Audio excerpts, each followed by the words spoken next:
আসসালামু আলাইকুম। সবাই কেমন আছেন? আশা করি সবাই ভালো আছেন। আজ আপনাদের জন্য নিয়ে এসেছি গল্পের ৬ম পর্ব। আশা করি গল্পটি আপনাদের ভালো লাগবে। তাহলে চলুন শুরু করা যাক। নীরা ভয় পেয়ে বলে, আমি নীরার হাত ধরে রুমে নিয়ে আসি। নীরা ভয়ে ভয়ে আমার সাথে রুমে আসে। সে ভেবেছে রুমে এনে আমি তাকে আবার মারব। এদিকে আমি নীরাকে রুমে নিয়ে এসে ওর হাত ছেড়ে দিলাম। তারপর ওর সামনে হাঁটু গেড়ে বসে কান্না করে দিলাম। আমাকে এমন করতে দেখে নীরা অবাক হয়ে যায়। চোখ বড় বড় করে তাকিয়ে ভাবে, এ মানুষটা এমন কেন? একটু আগে সবার সামনে আমাকে মারলো, ধমক দিল, আর এখানে আমার সামনে হাঁটু গেড়ে বসে বাচ্চাদের মতো কাঁদছে। আমার কান্না দেখে নীরা থাকতে না পেরে বলে, আরে কি হয়েছে? এমন করছেন কেন? এ মা, আপনি কাঁদছেন কেন? আমি কি মরে গেছি?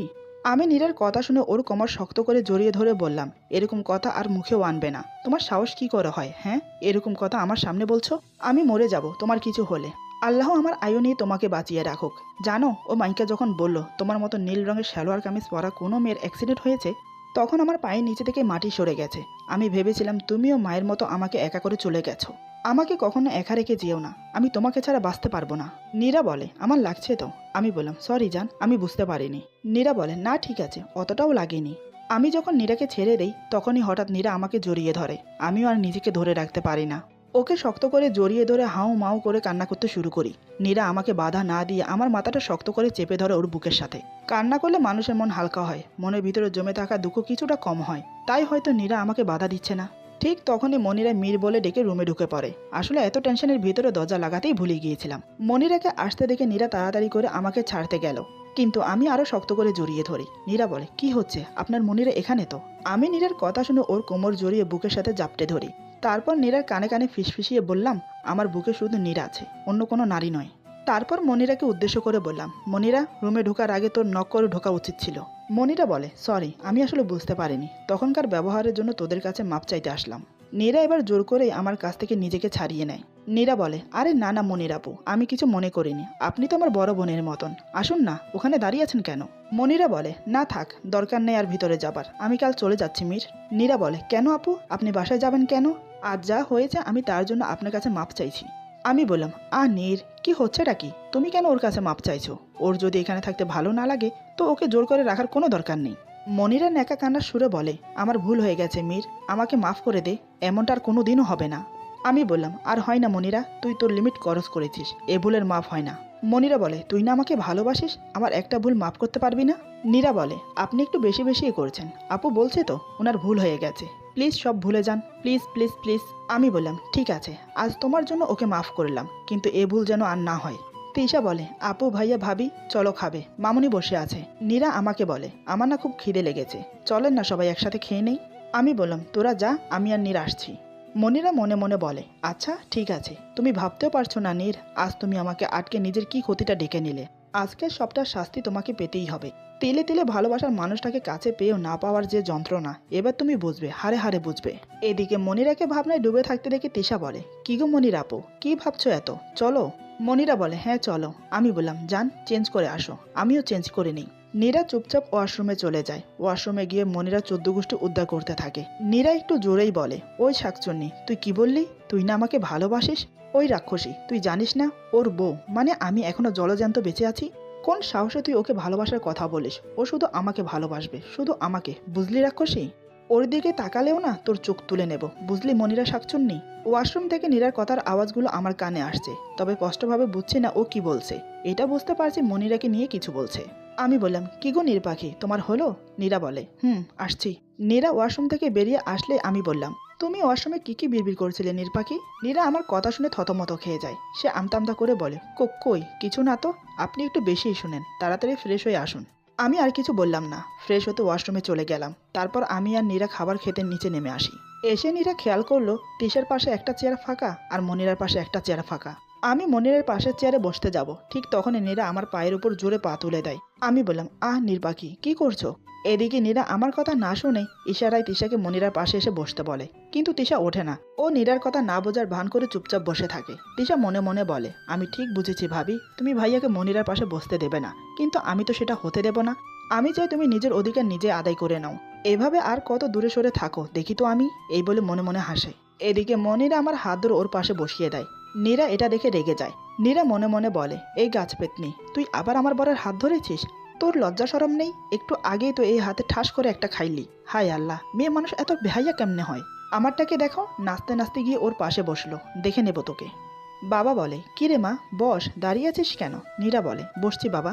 এই বলে নীরা গিয়ে তিশার পাশে বসে পড়ে। তারপর নীরা বিড়বিড় করে বলে, খাচ্চর বাইয়ের খাচ্চর বোন, ইচ্ছে করছে তিনোটাকে গাছের মগডালে বেঁধে রাখি। তিশা বলে, ভাবি তুমি খাচ্ছ না কেন? কি ভাবছো এত? নীরা ফিসফিস করে বলে, তুমি আমার কথা শুনলে না কেন? তিশাও ফিসফিস করে বলে, তুমি আমাকে আবার কখন কি বললে? নীরা বলে, কিছু না, খাও। বাবা আমাকে উদ্দেশ্য করে বলে, শুনলাম তুমি নাকি অফিসে যাচ্ছ। তিশা বলে, যাচ্ছে না, ভাবির টেপে যাচ্ছে। বাবা বলে, তা এই পরিবর্তন কি কিছুদিনের নাকি পার্মানেন্টলি? নীরা বলে, পার্মানেন্টলি বাবা। আমি নীরার দিকে তাকিয়ে আছি অবাক হয়ে। এদিকে বলে আমাকে ভালোবাসে না, আমাকে স্বামীর অধিকার দেবে না, কিন্তু আবার দেখে আমার সব কাজে সব ব্যাপারে দায়িত্ব নিয়ে করছে। বুঝলাম না ওর মতলব কি। আমি বললাম, পার্মানেন্টলি। বাবা বলে, তাহলে হাল যখন ধরলি ভালো করেই ধর, আমি একটু বাঁচি। তুই বরং ধানমন্ডি আর সাভারের বিজনেস দুটো দেখাশোনা কর, আমি বাকি সব সামলে নিচ্ছি। আমি বললাম, ঠিক আছে বাবা। বাবা বলে, আর আমি ভাবছি সামনের মাসে তোদের বিয়েটা আবার দিতে, তোরা কি বলিস? মা বলে, এটা তো খুব ভালো কথা, তাহলে খুব মজা হবে। আমার একমাত্র ছেলের বিয়ে, আমি খুব আনন্দ করব। তিশা বলে, থাক মামনি, আর বেশি লাফিয়েও না। দেখা যাচ্ছে তোমার ছেলে আবার এমন কিছু করেছে যে তোমার ওই আনন্দ না মাটি হয়ে যায়। আমি বললাম, চুপ করবি নাকি কানের নিচে খাবি? তিশা বলে, হ্যাঁ হ্যাঁ, ওটাই তো ভালো পারিস। বাবা বলে, আচ্ছা তোমরা থাকো, আমার খাওয়া শেষ। মা বলে, আমারও হয়ে গেছে। এই বলে বাবা আর মা উঠে চলে গেল। তিশা বলে, ভাবি কি হলো, তুমি খাচ্ছ না কেন? জানি না। এ কথা শুনে নীরার কি হলো। নীরা তিশার মুখে মুঠোভর্তি ভাত নিয়ে জোর করে ঢুকিয়ে দিল। নীরা বলে, চুপচাপ খাও, কথা বলবে না একদম। তিশা মুখ ভর্তি ভাত নিয়ে আউ আউ করছে, কোনো কথাই বলতে পারছে না। এটা দেখে আমি হাঁ হয়ে তাকিয়ে আছি। নীরা তিশাকে বলে, চুপ। আমি বললাম, তুমি ওর সাথে এমন করছো কেন? নীরা বলে, আপনি চুপ করে খান, কোনো কথা বলবেন না। আমি অবাক হয়ে বললাম, আমি আবার কি করলাম? এই সুযোগে মনিরা আমার হাত ধরে বলে, আমাকে মাফ করে দাও না মীর। আমি বললাম, তোর আবার কি হলো? তুই আমাকে তুমি করে বলছিস কেন? এটা দেখে নীরা রাগে বিড়বিড় করে বলে, বল শাকচুন্নি, তুমি কেন আমার কোলে গিয়ে বসো না কুত্তি? মনিরা বলে, এমনি বলতে ইচ্ছে করলো। তিশা এতক্ষণ পর মুখের ভাত শেষ করে বলে, ভাবি পানি খাইয়ে দাও। নীরা বলে, নিজের হাতে নিয়ে খাও। তিশা বলে, নিজের হাতে এত সুন্দর করে ভাত খাইয়ে দিলে আর পানি খাইয়ে দেবে না? এই কথা শুনে নীরা তিশাকে পানি খাইয়ে দিল, আর চোখে আমাকে দেখছে। আমি কেমন করে মনিরার সাথে হেসে হেসে কথা বলছি সেটা। মনিরা বলে, সত্যি করে বল, আমার উপর রাগ করিসনি? আমি বললাম, না। নীরা আবার বিড়বিড় করে বলে, বাদর বেটা, তুই কি রে গিরগিটির মতো রং পাল্টাচ্ছিস? কিছু বলি না তাই পাট নিয়ে যাচ্ছিস, যখন ধরবো না বালি দিয়ে চেপে ধরবো, ব্রহ্মদৈত্য একটা। মনিরা বলে, মীর চল ছাদে যাই। এই কথা শুনে নীরা এবার তিশাকে ঝাড়ি দিয়ে ওঠে। নীরা বলে, এত সময় লাগে কেন খেতে? খেতে বসছো নাকি টকশো করতে বসছো, যত সব। এই বলে নীরা উঠে চলে গেল। তিশা অবাক হয়ে বলে, যাব বাবা, আমি আবার কি করলাম, আমাকে কেন বকলো? আমি মুচকি এসে মনে মনে বলি, নীরপাখি, কেন যে মনের কথাটা বলো না? তুমি যে আমাকে ভালোবাসো, তুমি কি তা জানো? দেখি আর কতদিন তুমি চুপ থাকতে পারো। তারপর তিশাকে উদ্দেশ্য করে বললাম, তোকে কিছু বলেনি, তুই যা ঘুমিয়ে পড়। মনিরা তুইও যা। মনিরা বলে, আমার রুমের লাইটটা জ্বলছে না, একটু দেখ না। আমি বললাম, ঠিক আছে চল। এদিকে নীরার রুমে গিয়ে আমার জন্য অপেক্ষা করতে থাকে, কিন্তু আমি আসছি না। অনেকক্ষণ অপেক্ষা করার পর যখন দেখে আমি আসছি না, তখন আমাকে খুঁজতে বের হয়, কিন্তু কোথাও আমাকে না দেখে মনিরার রুমে আসে। এসে দেখে আমি দাঁড়িয়ে আছি আর মনিরা আমার হাত ধরে কিছু বলছে। এটা দেখে নীরার রাগ বেড়ে যায়। সে রুমে প্রবেশ করে আমার হাত ধরে টানতে টানতে রুমে নিয়ে যায়, তারপর আমাকে বিছানায় বসিয়ে দেয়। নীরা বলে, একটা কথাও নয়, এখন যদি আপনি না ঘুমান তো আমার থেকে খারাপ কেউ হবে না। নীরার রাগে চেহারা দেখে আমি তো অবাক। যে মিরাজ কিনা সবাইকে ঝাড়ি আর রাগ দেখে দমিয়ে রাখে, আজ সেই মিরাজ কিনা তার ভালোবাসার মানুষের কাছে ঝাড়ি খাচ্ছে। আমি নীরার ঝাড়ি খেয়ে চুপচাপ শুয়ে পড়ে বললাম, নীরপাখি তুমি ঘুমোবে না? নীরা বলে, আমার কথা কারোর ভাবতে হবে না, একটা কথা না বলে চুপচাপ ঘুমান, একটা শব্দও যেন না হয়। আমি নীরার কথা শুনে ওকে টেনে বুকে জড়িয়ে ধরে বললাম, চুপচাপ থাকতে হলে যে আমার নীরপাখিটাকে আমার বুকে থাকতে হবে। নীরা বলে, ছাড়েন আমাকে, একদম আমার কাছে আসবেন না। যার কাছে ছিলেন তার কাছে যান, আমার কাছে কেন আসছেন? হ্যাঁ। আমি নীরাকে আরও রাগানোর জন্য বললাম, ওর কাছেই তো ছিলাম, তুমিই তো টেনে নিয়ে আসলে। ঠিক আছে তাহলে ওর কাছেই যাই। উঠতে উঠতে বললাম। নীরা বলে, একদম উঠবেন না, চুপচাপ ঘুমান। আমি বললাম, তাহলে যে আমার বুকে এসে জড়িয়ে ধরতে হবে আমাকে? নীরা বলে, পারবো না। আমি বললাম, তাহলে আমি। এটা বলতে নীরা আমার বুকে মাথা দিয়ে জড়িয়ে ধরে ঘুমালো। বাঙালিদের একটি প্রবাদ সত্যি বটে, বাঙালি মেয়ে আর যাই করুক, নিজের স্বামীর ভাগ কাউকে দেবে না। সে যেমনই হোক, হোক সে গুন্ডা, হোক না সে বদমাশ, হোক না সে চোর ডাকাত, যেমনই হোক, বাঙালি মেয়েরা নিজের ভালোবাসা দিয়ে স্বামীকে আগলে রাখতে চায়। তার ভালোবাসা দিয়ে স্বামীর বাজে অভ্যাসগুলো ছাড়িয়ে তাকে ভালো মানুষ করে আপন করে নিতে চাই। এই হচ্ছে বাঙালি। আমি মনে মনে হেসে বললাম, নীরপাখি, আমাকে ছেড়েও দিচ্ছ না, আবার ধরেও রাখছো না, কোন জ্বালায় যে রাখছো আমাকে কে জানে। দেখি কতদিন এভাবে থাকো। তোমার ভালোবাসা আমি তো জয় করেছি, তোমার মুখ দিয়েই তা স্বীকার করাবো। আমি মনে মনে এসব ভাবছি। নীরা আমার বুকের মাঝে উসখুস করছে। আমি বললাম, কি হলো, এমন করছো কেন? তোমার কি ঘুমোতে সমস্যা হচ্ছে? ছেড়ে দেবো? নীরা আমার বুক থেকে মাথা তুলে আমার দিকে তাকায়, আমার চোখে চোখ রেখে বলে, ঘুম আসছে না। আমি বললাম, কেন, ঘুম আসছে না কেন? নীরা বলে, কি করে আসবে, দুপুর থেকে রাত 11টা পর্যন্ত দোলনায় বসে ঘুমিয়েছি, এখন আবার ঘুম আসে? আমার ঘুম আসছে না। আমি বললাম, তাহলে বলো কি করব, কি করলে তোমার ঘুম আসবে? নীরা বলে, আমি জানি না, আপনি ঘুমিয়ে পড়ুন, সারাদিন অফিস করে এসেছেন, আপনি নিশ্চয়ই অনেক ক্লান্ত। আমি বললাম, আমি তো ক্লান্তই বটে, তার চেয়ে বেশি ক্লান্ত করে দিয়েছো তুমি আমাকে। আজ তো ধরতে গেলে তুমি আমাকে মেরেই ফেলেছিলে। নীরা বলে, আমি আবার কি করলাম? আপনারা আমাকে ভালোভাবে বাড়ির ভিতরে না খুঁজে বাইরে খুঁজতে চলে গেছেন, এটা কি আমার দোষ? উল্টো আপনি আমাকে মারলেন। আমি বললাম, মেরেছি, বেশ করেছি। তুমি যে আমাকে জিন্দা মেরে ফেলতে চেয়েছিলে সেটার কি হবে? তুমি জানো আমি কতটা কষ্ট পেয়েছি? বুঝবে কি করে? তুমি তো আমার জায়গায় নেই, তুমি তো তোমার জায়গায়। আমার জায়গায় থাকলে বুঝতে পারতে আমি তোমাকে কতটা ভালোবাসি। তোমাকে হারানোর ভয় সবসময় আমাকে কুরে কুরে খায়। নীরা বলে, হয়েছে, আর বলতে হবে না, রাত অনেক হলো, আপনি ঘুমিয়ে পড়ুন। আমি বললাম, তুমি কি করবে? নীরা বলে, কি আর করব, চেষ্টা করে দেখি ঘুম আসে কিনা। আমি বললাম, ছাদে যাবে? নীরা বলে, তখন মনির আপু বলেছিল ছাদে যাওয়ার জন্য, আপনি যাননি, এখন আমাকে নিয়ে গেলে দেখলে কিছু মনে করবে না? আমি বললাম, তুমি বারবার মনিরার কথা কেন বলো, বলো তো? দেখো নীরপাখি, হয়তো মনির আমাকে ভালোবাসে, হয়তো বলছি কেন, ও আমাকে সত্যিই ভালোবাসে, কিন্তু আমি তো ওকে ভালোবাসি না। আমার একমাত্র ভালোবাসা শুধু তুমি, তোমার জন্য আমি আমার জীবনটাও দিতে পারি। আমি জানি মনির আমার আশেপাশে থাকলে তুমি সহ করতে পারো না। নীরা বলে, এটা আপনাকে কে বলল? আপনি ভুল ভাবছেন, মনির আপু আপনার আশেপাশে কেন, আপনাকে জড়িয়ে ধরলেও আমার কিছু যায় আসে না। আমি মুচকি হেসে বললাম, নীরপাখি, আমি সবই বুঝি, চলো ছাদে যাই। এই বলে দুজন ছাদে এলাম, তারপর মাদুরা বিছিয়ে নীরাকে শুতে বললাম। সে আমার কথা মতো শুয়ে পড়লো। আমি তার হাতের উপর মাথা রেখে শুয়ে পড়লাম। শুয়ে আমি নীরাকে জড়িয়ে ধরলাম, আমার মুখ নীরার বুকে। আমার মুখের গরম নিঃশ্বাস নীরার বুকে পড়ছে, তাতে নীরা ছটপট করছে। এত নড়াচড়াতে আমার ঘুমোতে অসুবিধা হচ্ছে। আমি মুখ তুলে বললাম, এমন করছো কেন নীরপাখি, আমার ঘুমোতে অসুবিধা হচ্ছে। নীরা আমার দিকে তাকিয়ে বিড়বিড় করে বলে, তোর ঘুমোতে অসুবিধা হচ্ছে, আর আমার কি যে হচ্ছে তুই সেটাও বুঝতে পারছিস না, বোকা ছেলে একটা। নীরা বলে, না মানে এভাবে ঘুমালে কেমন কেমন যেন লাগে। আমি ভুরু কুঁচকে বললাম, কেমন লাগছে মতলব, কেমন লাগছে বলো? নীরা বলে, আমি জানি না, আপনি একটা কাজ করেন, হাত টান টান করুন, আমি আপনার হাতের উপর ঘুমোবো। আমি বুঝেও না বোঝার ভান করে বললাম, ঠিক আছে, আসো। ওকে বুঝতে দিলাম না, আমি অনুভব করতে পারছি ওর কি হয়েছে। নীরা এসে আমার বুকে ঘুমায়, আমি ওকে শক্ত করে বুকের মাঝে জড়িয়ে নিলাম। আমি বললাম, এখন ঠিক আছে নীরপাখি? নীরা বলে, হুম। আমি বললাম, একটু কিস করি তোমাকে? নীরা বলে, এর আগে আমাকে কিস করতে কি আমার অনুমতি নিয়েছিলেন কখনো? নিজের ইচ্ছে যখন খুশি তখন কিস করেছেন, সবার সামনে জড়িয়ে ধরেছেন, এমনকি বকা দিয়েছেন, মারতেও পিছুপা হননি, তখন কি আমার অনুমতি নিয়েছেন? আমি তো আপনার কাছে সরকারি, যখন তখন যা ইচ্ছে করতে পারেন, আমি বাধা দেওয়ার কে বলুন তো? কিন্তু আজ হঠাৎ অনুমতি চাচ্ছেন কেন, মানে কি বুঝলাম না। আমি মনে মনে বললাম, কিস চাওয়াতে এতগুলো কথা শুনতে হলো, কোন দুঃখে যে বলতে গেলাম কিস করি তোমাকে। আমি বললাম, আচ্ছা একটা কথা বলো তো, এই যে আমি তোমাকে জড়িয়ে ধরি, কিস করি, তোমাকে মারি, তুমি আমাকে বাধা দাও না কেন? নীরা বলে, সেটা আপনি খুব ভালো করেই জানেন আমি কেন বাধা দেই না। প্রথম কারণ হলো আমি আপনার সাথে পেরে উঠব না, বাধা দিতে গেলে আপনি আমাকে মারবেন। জীবনে কোনোদিন আমার মা বাবা আমার গায়ে হাত তোলেনি। যদিও কোনো ভুল করি, হয়তো বকাশকা করেছি, এতটুকুই যা। আর এখন ভুল করলেও মার খেতে হয়, না করলেও মার খেতে হয়, কি করব, হয়তো এটাই আমার কপাল। আপনার যখন ইচ্ছে আমাকে কিস করার, তো আপনি করুন না, আমি আপনাকে বাধা দেব না, তবে একটু দম নেওয়ার সুযোগ করে দেবেন প্লিজ, তা না হলে আমি হাঁপিয়ে উঠি। এই বলে আমার বুকে আবার মুখ গুজে দেয়।